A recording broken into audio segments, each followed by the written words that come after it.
Today's story is titled The Life of an NPC by Comfortable Luck 6786. The link to the story is in the description below. Please enjoy.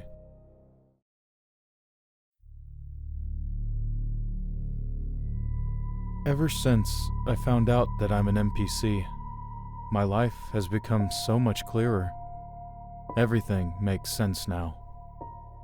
In this world, there are main characters, people who are real, people who exist within a story.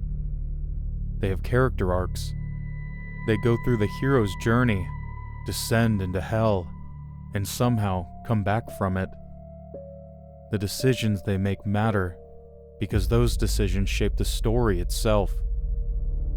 These people make up about 5 to 10% of the world.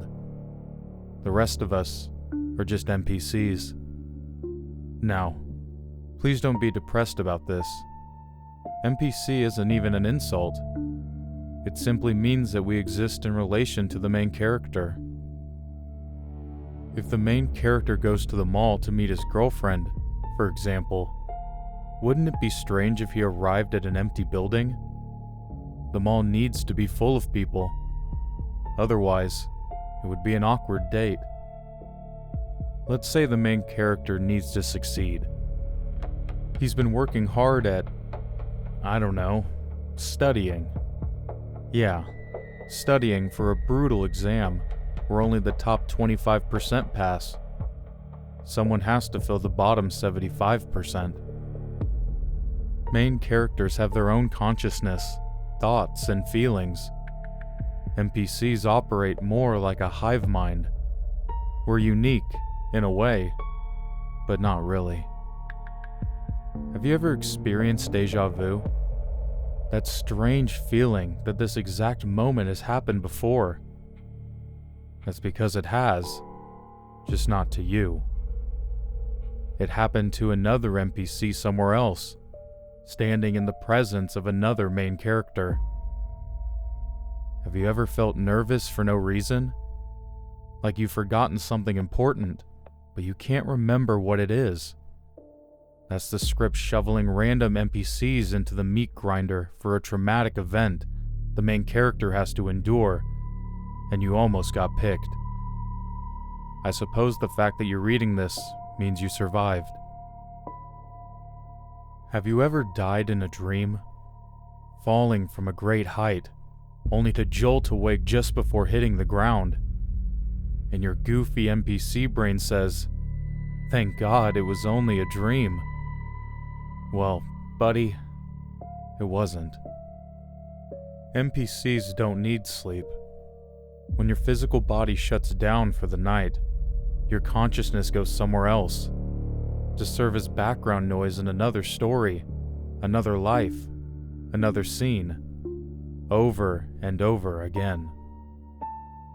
I want you to stand in front of a mirror.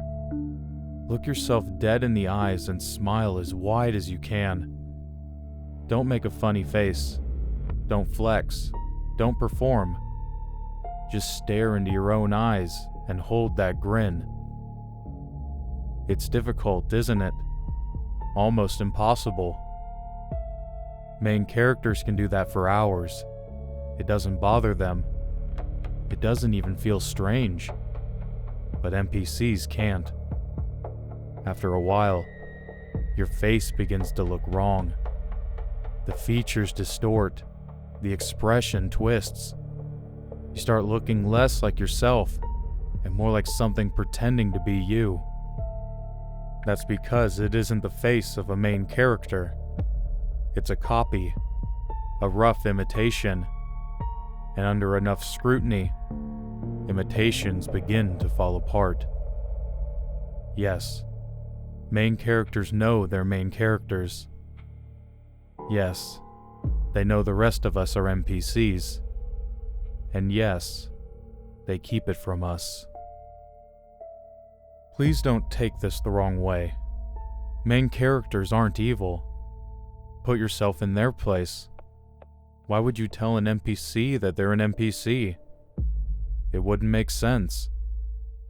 When you play GTA, You might pick a random NPC and follow them around out of boredom.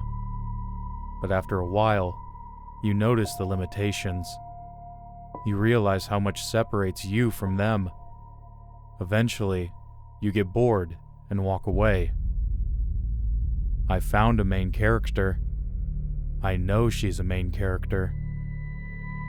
I was looking at her the other day, and she was glowing. Not literally, of course, but close enough. Her skin seemed brighter. When she smiled or laughed, the room itself changed. She smelled nice, not like perfume, but as if the air around her had been cleaned, as if the oxygen itself was better. She knows we're NPCs, but she's kind to us anyway. Unlike those alpha male John Wick types, the ones who leave piles of NPCs behind them. I think she belongs to a different kind of story, a softer one, a story filled with love and beauty. It feels safe around her. The other NPCs feel it too. They laugh with her. They love her. They want to help her.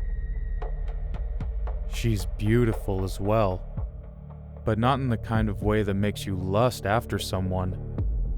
It's the kind of beauty that fills you with awe, the kind that makes you want to become a better person. I have a theory. I think NPCs can become main characters. I think it's a long, painful process, and the odds are tiny, maybe 1 to 5%, but I think it's possible.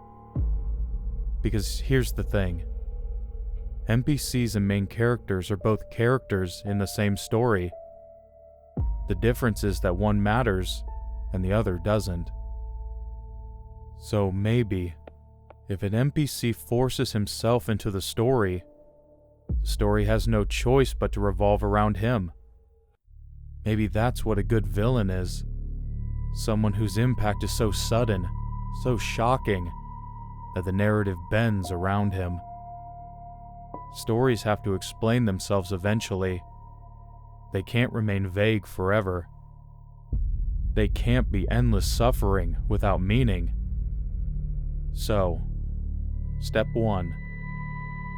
I think that if I hurt this girl, if I become the worst monster imaginable, I could be important, iconic, the kind of villain people remember, the kind who forces the story to acknowledge his existence. Have you ever read Blood Meridian? Why does Judge Holden, the villain, have a name, while the protagonist doesn't?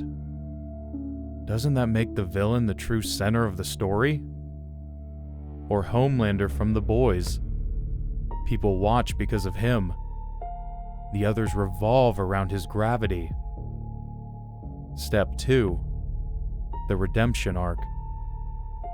I don't know how that part works yet, but stories forgive terrible people all the time. Maybe all you need is enough screen time. Step 3.